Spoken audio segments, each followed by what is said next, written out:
आपने सुना होगा कि बहुत सारे हिंदुस्तानी हैं जो कि खाड़ी के गल्फ़ के जेल्स में पड़े रहते हैं और उनके पास कई लोगों की सज़ा भी ख़त्म हो जाती है लेकिन उनके पास आने का ज़रिया नहीं होता। लेकिन इस माहौल में जहाँ पर इतने सारे लोग परेशान रहते हैं, कुछ ऐसे लोग हैं जो कि निष्काम सेवा कर रहे हैं। उनमें से एक है सुरिंदरपाल सिंह ओबरॉय जी, जिनकी ये फिलॉन्थ्रॉपी की शुरुआत 2011 में हुई, जबकि 17 भारतीय लोगों को सज़ाए मौत सुनाई गई और उन्होंने उनको बचाने के लिए बहुत सारी रकम और उन 17 भारतवासियों को वो इंडिया वापस लेके आए। लेकिन उसी में उनकी मुहिम जो है वो ख़त्म नहीं हुई, वो शुरुआत थी। आज की डेट में भी जो कैदी हैं, जो वापस घर आने के पैसे नहीं होते, उनको वो वापस लेके आते हैं। खूब सारी ऐसी लड़कियां हैं जिनको एजेंट्स बेवकूफ़ बना के ले जाते हैं खाड़ी में कि आपको अच्छी जॉब मिलेगी, लेकिन वो बहुत ही परेशानी के हाल में वहाँ से निकलने की कोशिश करती हैं और सुरिंदरपाल सिंह ओबरॉय जी उनकी हेल्प करते हैं। और वाकई सरबत दा भला ट्रस्ट के नाम से ये अपनी एक ट्रस्ट चलाते हैं, लेकिन सच में ये सबका भला कर रहे हैं। तो आपने इतने लोगों की गल्फ़ कंट्रीज़ में मदद की है। काफ़ी लोग जिनको फांसी की सज़ा थी उनको छुड़ा के इंडिया वापस लेके आए और जो लड़कियां वहाँ पर एजेंट्स के थ्रू जाती हैं उनको भी आप लेके आते हैं। तो कुछ बताएंगे कि कैसे करते हैं और फर्स्ट टाइम कैसे हुआ और अब तक कितने लोगों को आप रेस्क्यू कर पाए हैं? बिल्कुल, देखो जैसे ना सब लोग बिजनेस में आते हैं, बिजनेस करते हैं। मैं भी उन्हीं में से था कि नीचे से ऊपर उठे और एक चाह थी मन में कि यार अभी बिजनेस अच्छा बढ़ाएं, उसको कंपनियां खोलेंगे। सब करते करते एक दिन ऐसा आ गया कि जब ये मालूम पड़ा कि 17 भारतीयों को एक पाकिस्तानी मिशरी खान था, उसके कत्ल के केस में तो उनको फांसी की सज़ा सुना दी गई है। तब फिर उस केस को मैं सोच ही रहा था कि यार ये कैसे हो सकता है कि एक आदमी मरा उस थाना को फांसी दे दो।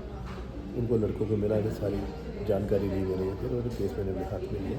और इन द सेम टाइम क्या हुआ था कि वो केस में इतना वो पॉपुलर हो गया था केस वर्ल्ड लेवल में कि इंडिया गवर्नमेंट को इन्वॉल्व होना पड़ा था। तो इंडिया गवर्नमेंट उस टाइम अपने प्राइम मिनिस्टर से मनमोहन सिंह जी थे, तो इन्होंने 5 वकील हायर किए उस केस को लड़ने के लिए।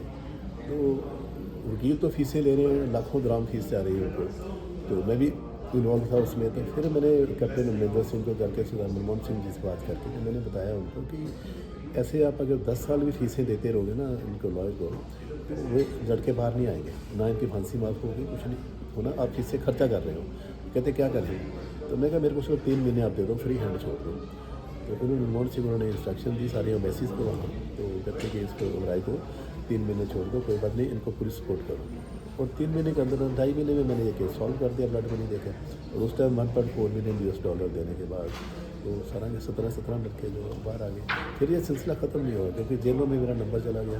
तो जिस किसी को ज़रूरत होती थी तो वो फिर मैंने सारे केस में सॉल्व किए। अभी तक 142 ऐसे लोग हैं, डिफरेंट कंट्रीज़ के हैं, कले पंजाब के नहीं है। पंजाब है, हरियाणा है, महाराष्ट्र है, यूपी बिहार के लड़के हैं, कुछ पाकिस्तान है, बांग्लादेश, श्रीलंका, फिलीपीन। सो ऐसे सब की ब्लड मनी दे के इनको माफ़ी कराई। कुछ लोग जो फंसे हुए थे वहाँ जिनकी सज़ा पूरी हो गई थी, वो पिछले 10 साल से हम 15-20-25 लोग करते करते निकालते थे। वो सज़ा पूरी हो गई थी इसलिए बैठे थे कि उनके पास पासपोर्ट नहीं थे और टिकट के पैसे नहीं थे। तो जेल में कोई ऐसी प्रोविज़न नहीं है कि वो टिकट दें। तो फिर मैंने इंडिया गवर्नमेंट से बात करके तो जितने भी लोग थे उनके पासपोर्ट नहीं थे, उन्होंने आउट पास बना दिए, वाइट पासपोर्ट बना दिए, टिकट मैंने वहाँ काउंटर खोल दिए। तो जितने भी लोग जिसके पेपर क्लियर होते थे, मेरा साथ था कि आप वहाँ जाओ, मेरा नाम लो और अपनी टिकट ले लो और अपने मुल्क जाओ। तो हर महीने में उनको जो वो पेमेंट कर देता था। ऐसे एक और जो वहाँ प्रॉब्लम आई कि जैसे डेड बॉडीज़ है, किसी ने सुसाइड कर लिया, कोई एक्सीडेंटल हो गया, कोई बीमारी से मर गया, तो डेड बॉडी वहाँ रुलती रहती थी। तो वो काम फिर शुरू किया। तो उसके फिर डेड बॉडी अभी तक कोई तकरीबन कई सैकड़े डेड बॉडीज़ जो है वो मैं ला के उनका संस्कार कर चुका हूँ। तो ये सारे काम जो है वो ऐसे चल रहे हैं। तो लड़की की बात की आपने, लड़कियाँ हमारी, जब मैंने ये काम स्टार्ट किया तो उस टाइम सिर्फ 101 लड़की थी और मैंने बहुत इन्वेस्टर साहब को, गवर्नमेंट को ये बताया कि भाई 101 लड़की है, इनको निकालें हम किस तरीके से। फिर मैंने अपने जोर पे मैंने पेमेंट देकर तो 60-65 लड़कियाँ तो मैंने उस टाइम निकाली। लेकिन लड़कियां इतने बढ़ती जा रही हैं, एजेंटों का इतना झंझट है कि नई नई लड़कियां जाती हैं। अब 10 लड़कियां निकालेंगी तो 100 चली जाती है। अभी आज की डेट में भी 1300-1400 लड़की वहाँ फंसी हुई है, जो सिर्फ इन्हीं एजेंटों के स्कैंडल में आकर वहाँ फंस चुकी हुई हैं। तो उनको लाना बहुत ज़रूरी है। जो पेरेंट्स मेरे को फ़ोन करते हैं, लड़कियाँ रो रो के फ़ोन करती हैं, तो इतना दिल को होता है कि लेकिन किसको कॉन्टैक्ट करें, कैसे छुड़ाएं, क्योंकि पासपोर्ट एजेंटों के पास है। फिर वो मुँह मंगी राशि मांगते हैं कि इतना पैसा दो तो फिर हम करेंगे।